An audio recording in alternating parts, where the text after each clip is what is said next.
How do you use digitalRead in Arduino programming? Imagine you have a simple switch or button connected to your Arduino microcontroller, and you want to know when it is pressed or released. That's where the digitalRead function comes into play. It helps your Arduino understand the state of digital inputs like switches, sensors, or other electronic components. To use digitalRead, you first need to set the pin you are using as an input. You do this with the pin mode function, specifying the pin number and setting it to input. Once the pin is configured, you can call digitalRead with that pin number as the argument. The function will then check the voltage level on that pin and return a value. If the voltage is above a certain threshold, usually around 2.5 volts for a 5-volt Arduino, it returns high. If it is below that threshold, it returns low.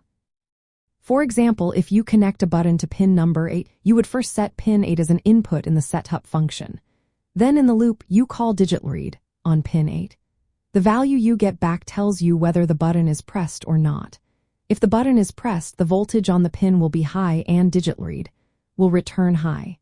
If it is not pressed, the voltage will be low and the function will return low.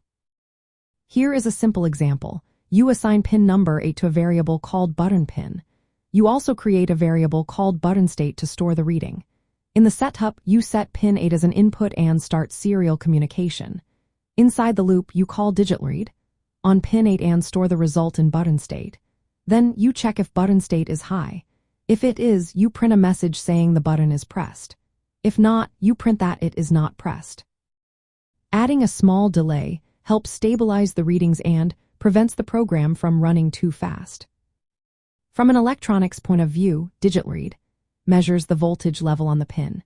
It interprets this as a binary signal, either 1 or 0.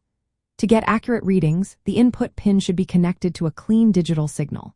Sometimes, floating inputs can cause false readings, so using pull-up or pull-down resistors is a good idea. You can also enable internal pull-up resistors within the Arduino by setting the pin mode to input pull-up instead of just input. This function is very useful in many practical projects. You can use it to read push buttons, detect digital signals from sensors, monitor switches, or read signals from other digital devices. It is a fundamental part of embedded systems programming because it allows the microcontroller to respond to external digital signals. In summary, digitalRead is a simple yet powerful function that reads the logic level on a specified digital pin. It helps your Arduino understand what is happening outside the microcontroller, making it possible to build interactive and responsive electronic projects. Whether you are creating a simple button interface or a complex sensor system, digitalRead is an essential tool in your Arduino programming toolkit.